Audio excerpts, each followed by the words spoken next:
next up is Arrow. Yo, Wild Thoughts cool as shit. Okay, I'm gonna admit something right now that I watched this episode of Arrow. Like, this is the first episode of Arrow I watched since the beginning of the season, and I didn't finish that episode. This episode kind of sold me on the show. This episode has reignited my interest in the show. Yeah, I've been watching the past few episodes, and I've been waiting. Arlen and Connor have been saying it's how every week they say it, like it was good, but let's see how long it takes before it gets bad again. Before I push out the same window I pushed Gotham out of? Yeah. That same window that Maggie Gyllenhaal fell out of. Oh. Rip. Holy shit. But no, yeah, this I'm glad you finally seen the fight. No, okay. So what happened is I put away my stupid bias, and like I think the show is. I still think it's schlock. I don't think. They're all here. No, okay. Here's the thing. Every CW show is schlock. That's kind of schlock. No, and I agree with that. It's just this is really good schlock. I think so far from what I've seen. Yeah, like they're bringing it back, which is something I'm really happy to say. I think they've finally realized, like, okay, we cannot push things that they don't want. Like, they kind of backed off a little bit on their I don't want to Felicity. Yeah. I mean, remember in season 3 when or remember back when they said, "Oh, we'll never have metas on the show," and in season 3 they had a meta on the show. Yeah. And they had another meta in the next season. Yeah. They had a Black and Double Down. More with Damien Dark and how terrible that season was, and that kind of like made me stop watching it. Hey, that season had like 8 good episodes, which is not. Now 23. Is Ragman a meta? No, he's magic. That's more myth. He's not. His suit is powered. Yeah, I thought it was more of his cloth. The cloth that his suit's made out of is magical, right? The cloth is the magic part. Yeah. Okay. Yeah, all this stuff was not in the original plans for Arrow. Fuck. I really want a Ragman spinoff. Like, he's cool. Yeah. Yeah, I really want them to do something with him. Like put him in Legends or something. Like, I don't know. Like, I know it's okay. So it's very obviously a joke, the Arrow and the Outsiders thing. But I feel like they need another team show. Like, I feel like they should have 2 team shows. And Legends, you know what? Is very Arlen big, and it's very technically like each show has a team. You know what? Well, they're all team-based shows. Do you know what? Yeah. I know what you mean. It's like a team full. I know what you mean, but like, there's only so many days of the week that Berlanti can get a show on. I know. CW. Yeah. Let me tell you about this company called the WWE. They have an hour of programming at least once a day, every fucking week. And they have an entire network. They have an entire network that is subscription based that has hours of programming. Is they're going to launch a DC TV network? They already have just re-air episodes of the Justice League. They'll give Gotham to Berlanti, and he'll just he'll firebomb it, and then he'll recast everybody and start writing it. And he'll make a far better show. But yeah, they'll take all the other DC properties. I'd say like filling a network with hours and hours of content per week, and especially if there's an hour gap here, they can always bring back Constantine. It solves so many problems. But what I was saying but Matt Ryan is doing other stuff, though. He is. He doesn't need to be doing other stuff. He can just do Constantine for the rest of his life. I think he doesn't have to. He can do whatever he wants. He's not a slave for us. Shut your mouth. I think the moment Matt Ryan is free, they put together a team show that's the exact opposite of Legends. Like, it's not... Like, it's down and dirty and gritty, and it's, like, it's Human Target. It's Constantine. It's Ragman. It's all these, like, dirty characters, like these... Yeah, Ragman could definitely come into, like, a Justice League Dark. Yeah. Arlen, it's funny you mentioned that, because when I was watching the episode, I was like, I would really watch an Outsiders TV show. Like... Yeah. And they have characters they could do that with, like... And I don't know. I think there's room for it, but I think that first... Also, while we're on the topic of Arrow, the Human Target dude, like, before he, like, pulled off his mask or whatever and was like, well, I'm the Human Target, I almost lost my shit because I thought it was the Question. If the Question shows up, this is the greatest television show on earth. Yeah, like, I almost lost it, because, like, I saw him just pull up the mask, and I'm like, question. No, this guy has a face. Hang on. Real quick side note about that mask. Anybody else knows that when we took the mask off, there's no facial hair in the mask? Yeah. It reminded me of the Ryan Gosling mask. But still, that was my favorite part of the episode, where Felicity puts the skin on. She's like, you failed this city. That was great. I literally said in the... Hello, Maurice. I just thought of Drive. I really thought of Drive when he's stalking Ron Perlman. That's what I thought of the entire time. That moment. But yeah. It's like, fuck, I think I might be falling in love with the show again. Yeah. I like the episode. Like, I want to watch the other episodes now, at least. Yeah. I like his new team.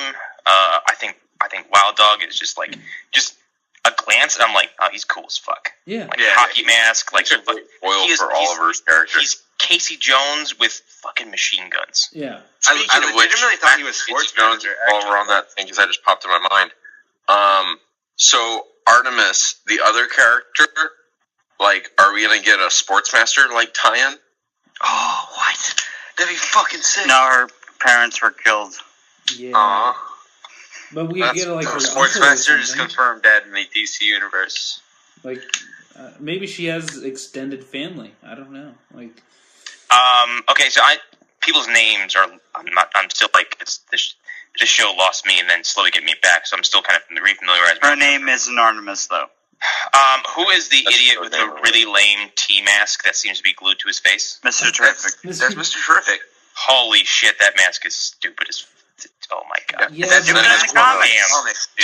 It's accurate. Dude, that is the most accurate comics books character I've ever seen in a TV show. Yeah, well, you know what? There's a reason why we didn't have Wolverine in yellow jumpsuit in the movies, though, okay? Because it looks stupid. Like, but I wanted that so bad. I thought, no, Hunter, you're the only one who wanted that.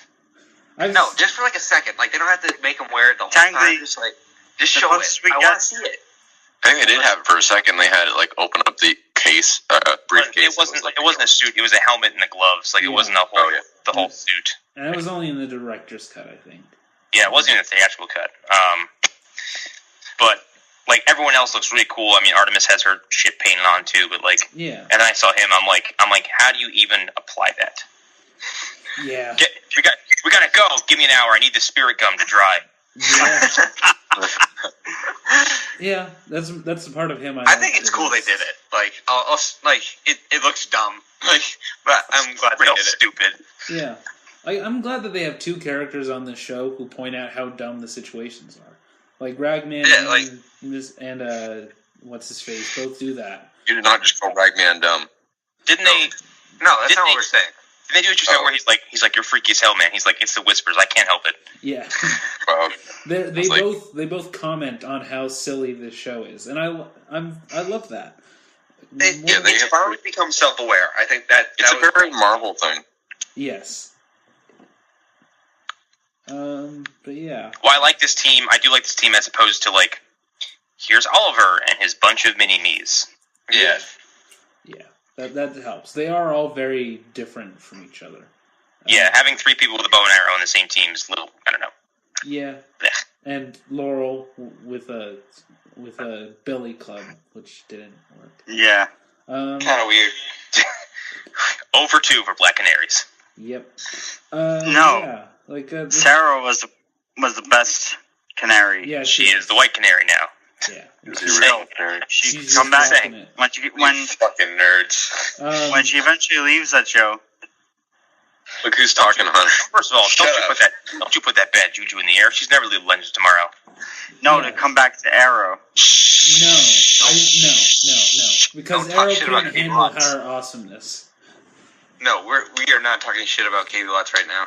Yeah. Oh yeah. First of all, she's the leader of that team. Why would you put her in Arrow so she can be someone's sidekick again? Yeah. I know I said at like the beginning of this show, yeah, there's going to be people who rotate off. She's not one of them. She's one of these that's going to be there. She's a mainstay. Like, you can tell, like... Yeah. Like, at some point, the Atom's going to leave the show. It's going to happen. This is just going to happen. I hope not. At some point, Stein might leave the show. I don't know. But I think... Well, it has to be Stein and Jax. But, like, Vixen's going to leave. And then Ragman shows up. Yeah. Well... Yeah, I don't know. I don't think he fits. I think Legends of Tomorrow is basically the answer to your proposed team show. I think Legends is going to keep rotating people out and then rotating people in from other shows. So honestly, Legends season 3 could very well feature Reichman. Maybe I don't know. I feel like I'd rather have a team that is more his style. Personally, yeah, no, a little more grimdark. I kind of want that gritty like team show. Like yeah. Like, this is the team show that does, like, the Defenders type stuff. Like, they're very much, like, dealing with drug dealers or, like, international criminals. Man. Like, if they introduce Question into that show, that's my favorite show. Like, that'll be Flash for me. Yeah. I really wish they could, use Gotham City in any regard, because seeing this kind of team show, like, I don't know, dropped by Gotham to fucking deal with one of the, like, lower tier Batman villains would be really cool, but I mean, this whole episode of the Phantom Zone has been dream big. Yeah. I know, and this can be another dream big thing. Yes, keep filling our souls with they can totally promises. do it. They can totally pull it off because they did it with Connor Hawk. Yeah. Bart Allen. Yeah, they could. So you want the Young Justice, is what you're saying? No, I just want Bart. Fair enough. Hey, that's future. Yeah, they could They could go to Barry in the 2050s. Jesus, 2050s, and they could have Bart Allen there. I could see that. I don't know. I'm really interested in where things are going. But back to Arrow. Flashbacks. We haven't talked. The flashbacks are good. Like, they're really strong this season. Yeah. So, I have a question. Why is he in Russia? Because a woman. What do you mean? Why is he in Russia? A woman from last season told him to kill. Don't you remember the one episode Kovar? where he had to talk to the car dealer guy that was in Russian and said that he was part of the Bratva? Hunter's never watched the show. I've watched the first season. That's about it. Okay, it might have been season 2 then. Because, Hunter was like me, where he got into. That was one of the deals where he had to keep going to this sketchy auto repair shop and talk to these Russian guys and say he was in the Bratva to get information for where people are hiding. Yeah. Yeah, Hunter was like me, where he got into the show in the earlier season and then fell the fuck off. Yeah, I saw Deathstroke and I was like, Okay, actually, speaking of Deathstroke, you saw season 1 Deathstroke. Who the fuck was the rent a swordsman in this episode? Who the fuck was it? I looked it up, and his name is just Shooter, and I looked up to see if that was. And why did he look cooler than Deathstroke does? He has a fucking cool mask. He looked like Deathstroke meets Casey Jones. That's where I got the Sportsmaster idea from. I don't know, it was interesting because it was like, wow, they gave this guy a really cool costume, and I don't think he has any purpose. And then they Boba Fetted him by having Diggle just shoot him. Yeah. God, I love when the human target shows up at the end to help them. God, he just pulls out the mask and he's in cholo outfit. I don't know what it was. It just made me laugh. Oh, that's right. What makes it funny is he had to become that person, as he told us earlier. So he had to become a Mexican guy in order to help them. Yeah, he was that a whole scene. Yeah, everything with him was great. Yeah, I hated him in Jessica Jones. If I'm being honest, he's one of the better parts of this episode for me. Oh my god, that was the dude from Jessica Jones. Yeah. That was That was Nuke, and he was terrible. That was as I called him, Nega Captain America. Yeah. Nuke is like the fucking worst. I really like every time he just shows up in like Daredevil or something. I just want to throw my comic away. Yeah. But let's talk about his best performance I've seen today. I've only seen 2 things with him, and I was he was really good in this. As a fan of the Human Target TV show, which is why I knew it was him. Like, I watched this episode with a very different perception than most people, and knowing that it was him really made me not care that Oliver had been shot. But I was waiting for that reveal when he You're like, good riddance, but we don't even watch Arrow anymore. Yeah, part of me, and I was like, now this is going to become the Human Target TV show. That cut from when they're like, Oliver Queen is pronounced dead, and then he just like it turns the camera, and he's just right there. Yeah, the way it like cut, it just made me laugh because it was a very like tight blue T-shirt. Yeah, he's just like sitting there cross-armed, like watching it with a stupid look on his face. Like, huh? Yeah. That's news to me. Yeah. I'm right here though. That's some really shoddy reporting. Yeah. Are we going to talk about the fact that Talia is going to be on We can Arrow? talk about that after we talk about Supergirl. But I know it. But yeah. Any last thoughts on Arrow? Because I got nothing. No, I think we covered, man. I'm definitely interested. Oh no. Well, we should cover, I guess, what happened at the end. Oh yeah. Prometheus. I'm so sick of this. This type of ending happening on shows. Oh, I thought you were saying you're so sick of this show. Because I'm right there with you. Goodbye, Alan. Goodbye, Chris. Whoa. Michael Thorne is voicing Prometheus? Yeah. Yeah. I was confused. Oh, I have to watch this now. I was very confused as to who it was, because he sounds a lot like Alchemy to me. I have a very hard time telling Whoa, there's no one who sounds... He's got the distorted voice kind of thing. Yeah. There is no one who sounds like Tobin Bell. Tobin Bell just sounds that scary in real life. Yeah. I was very confused. But can we talk about how Prometheus music is garbage? I didn't notice his music. That theme that plays when he kills Tobias Church. Oh yeah. It's awful. Like it didn't like take me out of the show because I was still like interested in what was happening, but it was just kind of jarring. Yeah. Like because the CW shows have pretty good soundtracks. Like they're not terrible. Like look, we've already established that Blake Neely is shackled to a seat in some music studio that's secluded from the CW sets, whatever the hell it is, or studios, and that every now and then they throw him like a fucking raw steak, and they go make music, and so I'm assuming he just phones it in every now and then. Yeah, like that song just is jarring, like to listen to. I'd need to re-listen to it because I honestly don't remember it. Listen to it because it's interesting because you're watching the scene and then you hear it and you're like, what the fuck is that? Like I'm gonna listen to it right now. Hang on a second. Yeah, it's interesting. But anyways, yeah. I really like this show is interesting. At least now it is. Like I haven't seen other seasons, and I don't know if it's worth watching them. Just season 2 is worth watching. I'm sorry. Did you hear it? Oh my god! Did someone light a bunch of violins on fire? Yeah. I need to watch this now. Oh, I know what you're talking about now. God damn it, you're right. No, Hunter, if you're going to go back, watch season 2, because they actually do Deathstroke right. They do his costume correctly.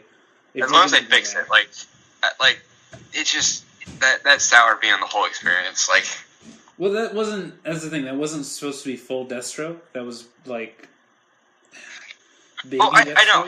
I get that. It's just like, just imagine me watching it and just seeing that and just not knowing, like. Yeah, I was bothered by it too in the episode, but I really was. First season, I was really into the flashback, so I was like, okay, maybe they're building up to something, because I know Slade Wilson is the actual Deathstroke, and No.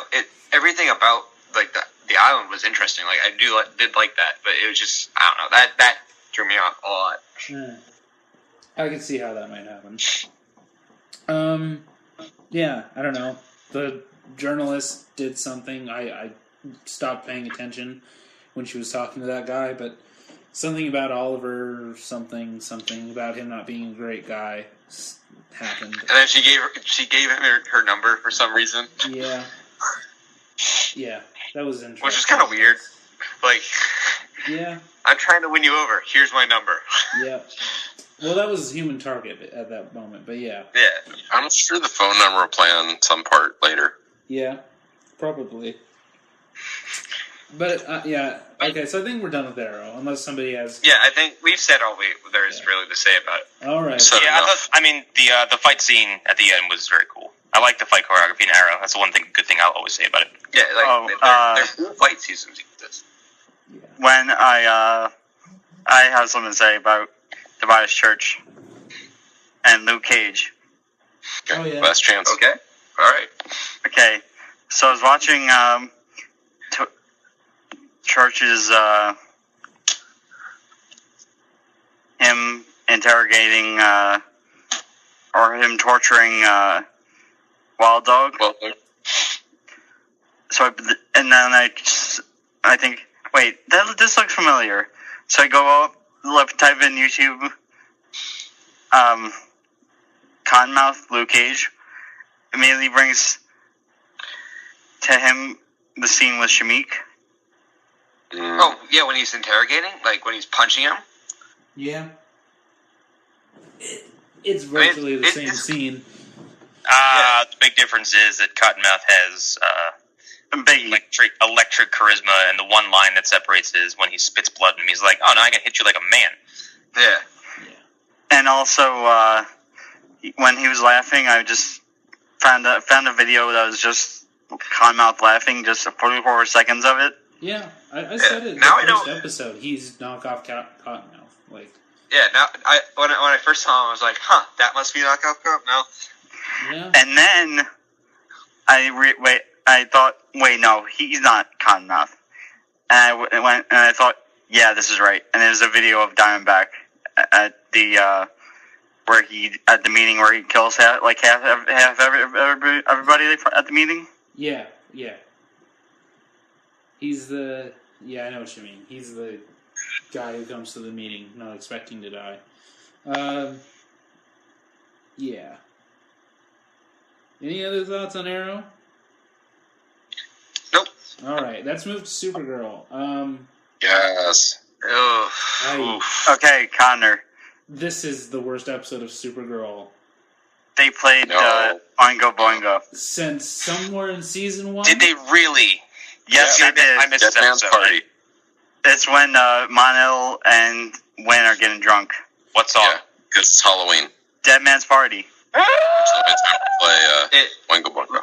Okay, I zoned so out. don't get too excited, Connor, because this episode is tough to sit through.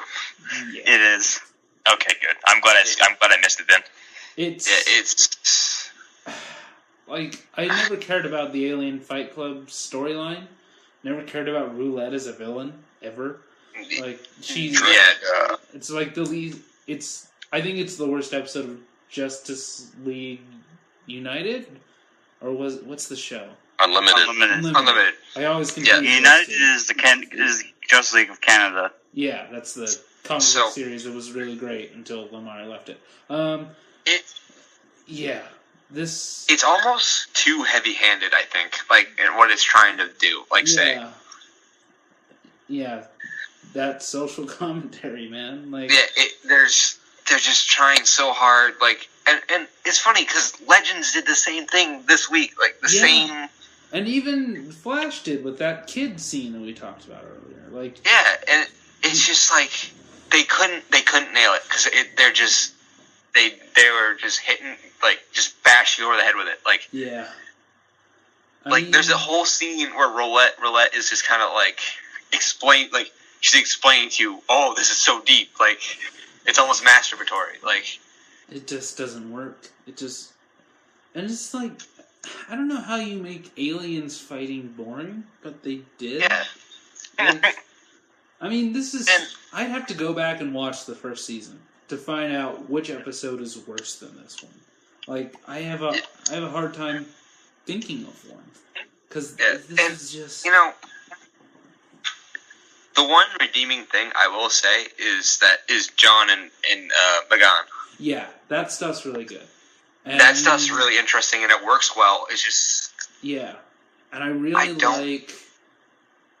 like... I mean, they revealed it. She's definitely a white Martian. 100%.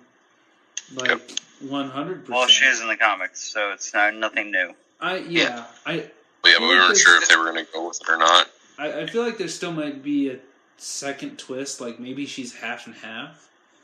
I don't know. Like, maybe she's a half-breed, and that's why she didn't try to kill John on sight or something. Or, well, like, what?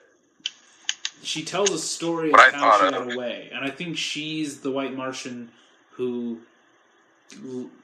in that story, she's telling a story about herself, maybe. I don't know, and maybe she got kicked out. Well, like, one thing that I thought of was, because, you know, on how, there's the one line in there where he says, you're trying to make up for, like, you're trying to justify or, like, pay for your penance or whatever, right?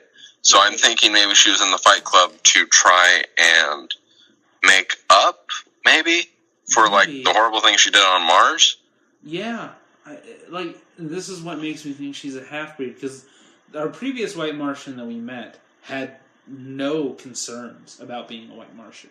Like, none. They seem very reptilian and just, like, programmed to be evil. They don't have any sense of morality or respect for lower beings in their mind. I was this close to making a political joke. No. No, thanks. Alan, no. Avoid politics and racism. With Let's the just world avoid those. standing on the edge of annihilation, we don't need the jokes right now. No. But, yeah, like... So there must be something special about her. Because the way that they set white Martians in this universe suggests... I don't want to derail what's currently happening, but apparently there's a coming up episode of Supergirl where she's going to fight Cyborg Superman. What? Huh? I really hope it's Dean Cain. Holy shit. That's pretty on the Hello, foster daddy. Okay, well you just brought it real weird there. That's creepy. Real strange. Yeah. Okay, let's say the Cyborg Superman. Yeah, I'm just throwing it in there. I had to throw it in there I don't know much about the White Martians. I don't know how they are in the comics. In the Justice League animated series, they didn't even make them White Martians, really. They made them these other things. So my only context is these things that are not White Martians. So I don't know what to expect or how to explain her. Unless she really is like, she's the one white Martian with a heart. Which I guess I can accept that might exist. In Young Justice, was she a half-breed or was she... She was straight. She was a white Martian. Right. Yeah. But what's the context? And then what was her reasoning as to why she was, like, fighting for good? When she was. I assume she turns bad at some point. In Young Justice, I don't think she did. No, she does not. She doesn't? Okay. No, she was good the whole show, and I'm wondering, like, why. Did she have a reason? Do they ever explain it? I don't remember. Well, time to watch Young Justice again. Yep, time to watch that. Huh. I never watched Young Justice. Okay, Connor, so maybe they... if I'm watching Doctor Who, you have to watch Young Justice. That's okay. That's fair. Oh, you're breaking my balls here, Hunter. Well, Yeah. I guess in this universe it is a problem, because, again, they've set up white Martians as being nothing but evil. So, I don't know. It's very interesting.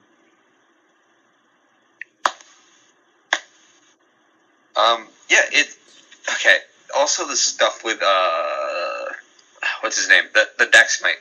Yeah. Mano. I think he's very interesting. Like, Yeah. I think he's also another good part of this episode. Yeah. He's very charming. Especially his interactions with, like, Kara and, like, yeah. he's trying to adjust, and it's actually super interesting to watch because you didn't see that with Kara, like of her adjusting to Earth. I just looked up like the backstory for Megan. So did I. And basically, the White Martians, her parents sent her on a rocket before the right as the Civil War broke out, when the Green Martians were starting to become murdered by the White Martians. Okay. So she was kind of raised by John Jones. Huh. Keeping in mind that this was named, or this was during the Jeff Johns, Mike McCone, or not Mike McCone, Tony Daniel run of Teen Titans in 03. Okay. When she was 06. So yeah, there's a completely different context here. Like, she's Yeah, not raised by 06. John. It's interesting. Like, I'm really... It is bothering me a lot. I don't usually get bothered by this kind of stuff, but like I hope that they give a really good explanation for why she seems so morally broken and like angry about her past choices, which is something that, again, White Martians don't seem to have a problem with. Megan appears in the final issue of the Terror Titans miniseries, having been posing as Star Spangled Kid in Darkseid Club's metahuman fights. She had been using her immunity to Clock King's mind control to slowly free the other brainwashed metahumans. Holy but shit, that's not King, that's a name I haven't heard before. I heard in a while anyway. Okay. But yeah. So she was in the comics she was in metahuman fights. Right. I've never liked the metahuman fights. Like, in theory that sounds cool, but it just doesn't sound that interesting to me. Or it's never played out well. They just exist just as an excuse to make them fight. That's what all it is to me. Like, they're not interesting. There's never a really good reason for them either. Like when Not Doomsday showed up in this episode, I was like, okay, whatever. You're just lesser Doomsday. Do your thing with your bad self and your lesser Doomsday. Yeah. But back to Mon-El, I did like him a lot in this episode. I really liked him. And was this the episode that started with him on Daxam? No, that was last week. Okay. Yeah. There was a flashback to Daxam this week. Yeah, we see how there's a Kryptonian ship. We see the prince who sacrifices himself. And I thought that was really cool. And they gave him a nice little moment of development. And he was going to sacrifice himself. He was going to do the right thing. I mean, essentially. And the prince sort of made his last thing, giving this more honorable person a chance to survive. So that was interesting. And it says a lot about him as a Daxamite compared to most other Daxamites. Based on what Kara has told us, of course. But like I was saying, you didn't, like, I think what's interesting about what they're doing is you didn't really get to, like I said, you didn't really get to see Kara adjusting to Earth, because when she was introduced, she wasn't new. She's been there for a while. She's adjusted into her secret identity, but Mon-El doesn't have that. Like, he's new. He has no idea where he is. Like, he's in a foreign land, kind of. Like, he's not in his element, and it's, like, really cool to see that. Yeah, it's really interesting. Like, that moment where he realizes that he's not being kept there for his safety. He says, I'm being kept here to keep them safe, aren't I? And he really plays it well. This actor is really good. Like, I guess he's been on other CW stuff, and I've never seen him before. And I'm interested to see where he goes from here and how he develops as a character. I think that this is this arc is definitely the one I'm most interested in the show. Like, it's just really good. Like, it's one of the shining parts of this episode in an otherwise the most boring experience I've ever had. Like, the only other interesting part is maybe Alex and the detective, whose name I haven't learned yet. Maggie. Yeah, that's an interesting thing that they're doing. And they're doing more to set up that Alex is gay, which is something that I was kind of having a problem with. They weren't really setting it up. They weren't doing much to convince me, because the previous season did not set it up at all. I even think it said that she had a boyfriend, which always kind of throws things off. But, no, whatever. The only interaction she had with men was Maxwell Lord in season 1. Right, but there's a suggestion that before she went to the DEO, she might have had a boyfriend. I might be making... Wait a minute. So, maybe this is what Flashpoint changed. Okay, you just blew my mind. That might be Holy like, any inconsistencies can be, like, explained by if you just say, oh, Flashpoint. Yeah, like, see? Yeah, but this exists in different Earths, doesn't it? We're still no, don't. They need to do something. Okay, this is as we're approaching the end. He just needs to make a video with a timeline and explain exactly what is affected by the Flash. All they really need is a moment where Flash sees a newspaper that says Supergirl saves the day in National City, and have him say, "Oh, wait, she's here," and then that's it. That's all we need. We just need one thing that acknowledges they're in the same universe. It doesn't. And then that's the crossover, though. Like, right, like, unless the crossover is where she's, like, established in the universe, and if they're saving that, okay, and that's fine. They might have a story reason for saving that, and I'm okay with that. But if that's not the case, if she just shows up and there's nothing special about it, I'm going to be a little bit annoyed that we haven't had some indication as to her being in the universe before now. Yeah, it'll be jarring at least. Like, it's weird. Yeah, like, real jarring. Okay, I really have no idea how the fuck they're going to do the invasion story angle. I don't know either. Like, because there are so many races. Yeah. I think... Okay, I think we're pretty good on Supergirl. Unless somebody has, like, one final thing that just came to them. That we can... Chris, weren't you going to Don't forget Drega. Yeah, you were going to bring that up. You gotta bring up Drega. I called him not doing World great Drega. I don't know. The great and mighty, powerful Drega. Yeah. Yeah. A character that doesn't have anything to do with Supergirl. Yeah. Don't you? He was just there. Jesus, like, this whole episode is just... I'm done talking about it. Can we talk about it? I mean, I love me the War World storyline, but I mean, this is the episode they decided to bring in War World. I don't know. I think that they just chose a random character. I really do. Like, sometimes they choose a character because they want to. Other times, I think they have a book.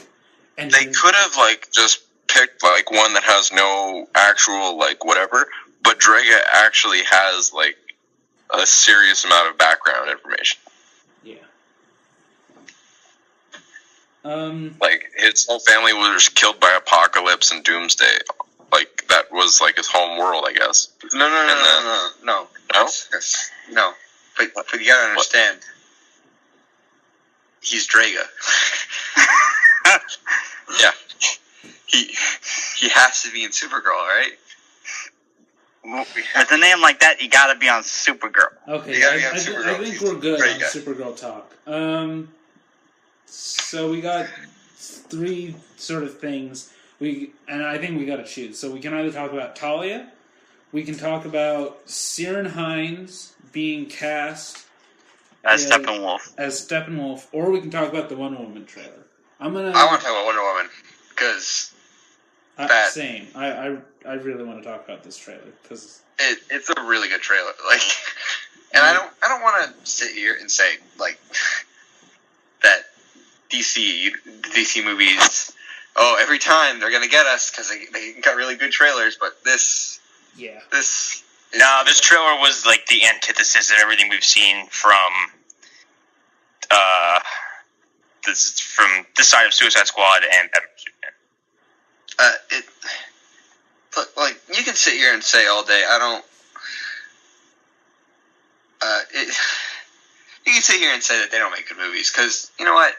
There's some truth to that. Like they make movies that people enjoy. They make movies that are extremely ungodly, ridiculously, are just indisputably polarizing. Yeah, that's what they're not user friendly. Is the word I'll use. Like okay. No, here's the thing. I completely understand all the DC fanboys who jizz in their pants, for lack of a better term. And I get it. I don't agree. I don't agree with that line of thinking because I'm not a fanboy about anything to that degree. If a bad James Bond movie comes out, guess what? I'm going to acknowledge it's a bad James Bond movie. I'm not up here talking about how great I thought Spectre was and denying the truth. I'm not. Okay, so I don't understand people telling me I saw Superman and Wonder Woman and Batman on the same screen, and that filled me up with so much joy that I could ignore all the problems with this movie. I don't get it. That being said, I love this trailer. I think the first trailer was more shocking in how just perfect the movie looked at the time. Like, everything about it looks great, but this has more story. Like, this movie feels more concrete to me. That first trailer could easily just be like a special effects demo. Like, it could just be like them taking random pieces that they shot, and the movie wouldn't even be done yet. This feels like there's an actual movie there. There's a movie that created this trailer, and it has a script, and it has a story, and it has a plot, and things make sense from scene to scene. You can't tell that from a trailer, but hey, we're reading way too much into this because we're nerds. So, whatever. Okay. I don't want to sit here and say that the DC movies, okay, if you're a fanboy, I get that. It's fine. Like, I'm not here to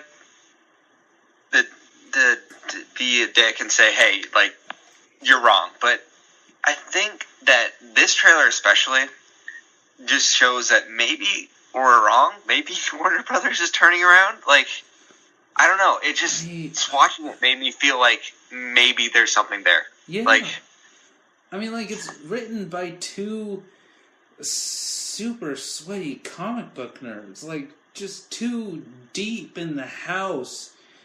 Heavy. Just, like, we've written Wonder Woman before. They're just deep in the cave. Deep in the Detective Comics. And, it's just... I feel like... well, here's the thing. Here's the X factor that I think has been the problem with all these movies so far. I think you can assemble as much talent as you want on the forefront as far as directing, writing, stars. I think it's Warner Brothers who is constantly sticking their hands in everything and fucking it up. I think their executives and their producers who are probably only primarily concerned with turning a profit are ruining everything. Yeah, I mean, Warner Brothers is known for being extremely reactionary. Just they will turn on a dime. They won't commit to something. Like, if this were Marvel, we would probably be 2 films deeper, and maybe not everybody would have loved them. Like, we would have had 2 more movies by now that not everybody would have been super into. Because here's the thing. Other than Iron Man, if we flash back to 2011, how many of those Marvel movies did we love? I mean, I'm not in love with Thor. Like, how many of X-Men First Class, y'all.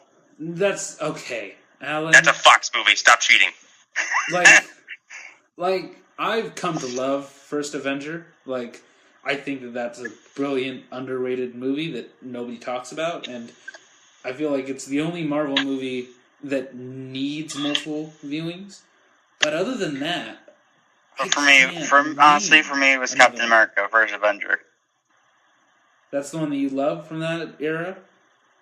Other than Iron Man. Iron Man, I think everybody acknowledges. Everyone loves Iron Man. Everyone, it's like vanilla top pudding. 5 for most of us.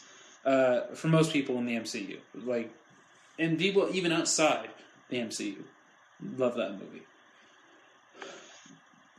But I don't... Yeah, DC is... I don't know.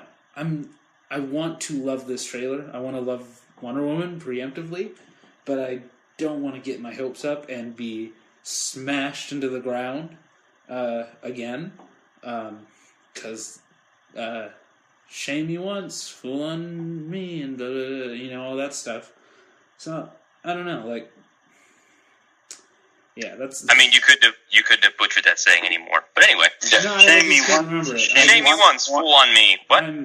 Shame me twice, fool on me again. Yeah. So just stay cautiously optimistic. That's all I'm saying. Because I remember being so excited for Man of Steel. I just unbelievably hyped for that movie. And then when I watched it, I didn't know how to process it.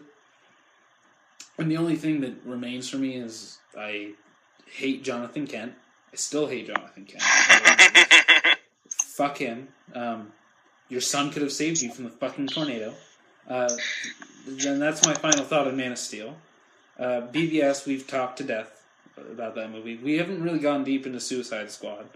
No, and we'll save that for later. Suicide Squad's the one I like the most of the three of them. Yeah, and we'll talk about it. Yeah, we can have a whole episode on that.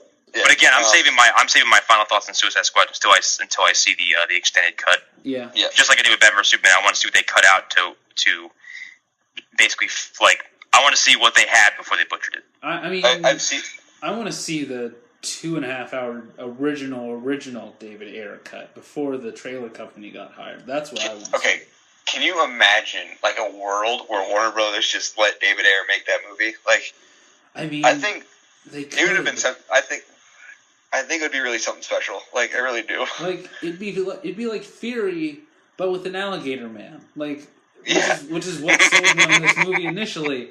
Like, that's what I wanted, and I got like, I don't know, a fourth of Fury, maybe. Like, yeah, we got lots of just a music. hint of Fury. Like a fifth of Fury, and then a whole bunch of other stuff that doesn't quite fit together right, but it's still enjoyable. That's how I described Suicide Squad. I still think the moment where Deadshot jumps on top of that car and starts gunning shit down is one of the coolest movie experiences I've had in a long time. We'll talk about it. But yeah, we'll talk about it later. We can talk about that. But yeah, okay, Wonder Woman trailer. Really great trailer. I'm not sure if I'm okay with them not telling us an idea of what the villain is. Like, I think we saw the villain. Pretty sure Danny Houston is... what's the name of the Greek god? Hades or something. Ares. He's one of those. I don't know.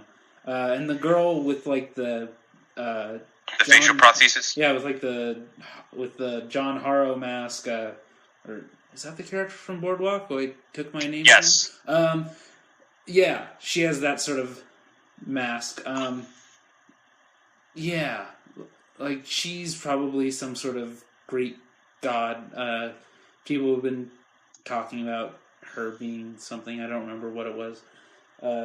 Whoever Ares' female sidekick is, if he has one. I don't know. But yeah. And she throws some sort of like... I want to say it's a spirit bomb, but that's going to have... That has so many connotations. But that has one connotation for me, excuse you. I don't want to offend anyone, so I say multiple. Yeah, so she throws some sort of bomb and has like a explosion that looks like something godly or something. I don't know. But yeah, there's a lot of moments in this trailer that are really fascinating to pull apart.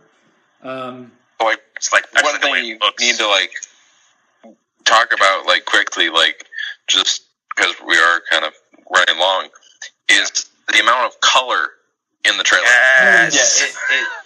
I mean, That's the first thing that's something that has missed completely from the DC universe so far.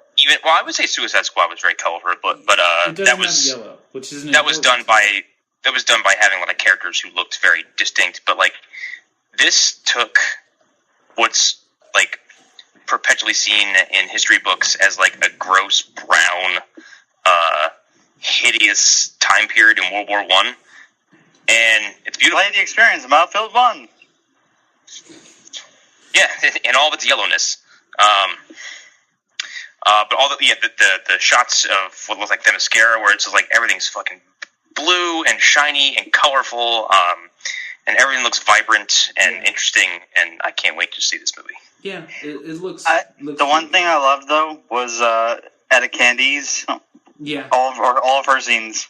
I in hope the trailer. there's more of those. Like I hope she's in this movie a lot, and just Yeah. like I hope she doesn't have 5 jokes and we've already seen 2 of them. That would be lame. Well, that is the DC formula in their trailers now. Yeah. Suicide Squad has more jokes, and they're all in the trailer. Yep. Yeah. Yeah, Etta Candy is fun. Yeah, like there's so many moments like when we see Wonder Woman like doing something and there's like energy all around her and she puts her bracelets together. Like I shouted, and I was on a crowded bus. I should point that out. I was on a crowded bus watching this thing, and I shouted. So you weren't the only one shouting. And I was like, yes! And then her music comes up, and I was like, oh my god, this is... and I've heard that music so many times at this point, and it did the same thing in the first trailer, but this time I just couldn't contain myself on a crowded bus. Hans Zimmer gave us the gift of the world with that fucking Wonder Woman theme. And then he dipped out. He's like, I'm done. Yeah. I've done all I can. I must sign It's off okay, now. He chose for every time to leave, though. Yeah, but it's fine because Junkie XL is just as good. Yeah, they're... It's his protege after all. I mean, if anyone has a question, Junkie XL, Mad Max Fury Road soundtrack. That's all I have to say. Yeah. And he also put Thriller in the Deadpool soundtrack, which is still amazing. So yeah, I don't have any other thoughts on Wonder Woman other than the trailer was banned. I don't know. Like, yeah. I'm more sure of Gal Gadot as an actress because I feel like she's definitely growing. She's definitely grown since Fast and the Furious 4. Yeah. Well, we all have. Yes, in our own way. Yeah. Any final thoughts on this trailer before we sign off? Cautiously optimistic. Yeah, I'm definitely I loved excited. it. All right. I like colors. Oh, we know, Chris. Thank you, Chris. Go back to eating glue. Okay, yeah. The other stories, Steppenwolf, okay, whatever. I don't care. I really don't care. Talia, whatever. Mace, fucking damn it, from Game of Thrones. Something. One of the minor Game of Thrones villains. Honestly, if it's not Littlefinger, I don't care. Yeah. He had his DC film moment, okay? Yeah. Yeah, I know, but I miss him so much. No, Ciarán Hinds is a great actor. We're gonna He was visit also him he was also in Rome. Yeah, we're gonna visit him in Spirit of Vengeance eventually. And Wait, then- was Steppenwolf in the extended cut of BVS? yeah. It's not clear if it's Steppenwolf or not. No, it is. No, they clarified that it was Steppenwolf. Yeah. Oh. Was it this actor already, or No, it wasn't. No, this actor. it was a gray CG blob who I thought was like a Minotaur. Yeah. Yeah, so that's In so much that I was like, is that the fucking Anti-Monitor? Like, Yeah. Yeah, I wish. So, like, reboot the fucking universe. Like, I think maybe Flashpoint time? Flashpoint. Anti-Monitor just shows up and goes like, this all sucks. I'm redoing it and everyone just goes, yeah, okay, I kind of agree with you. No, Anti-Monitor is played by Jeff Johns. God damn it. God damn it. Worse. Rich Evans. We're done. No, it's just it looks like an Anti-Monitor, but he has a hat on. Yeah. Oh boy. Yeah. All Good right. night, everybody. Take us out, Chris. For all of you guys that don't know, join our Facebook group. Just type into Facebook, The Phantom Zone. It should pop right up.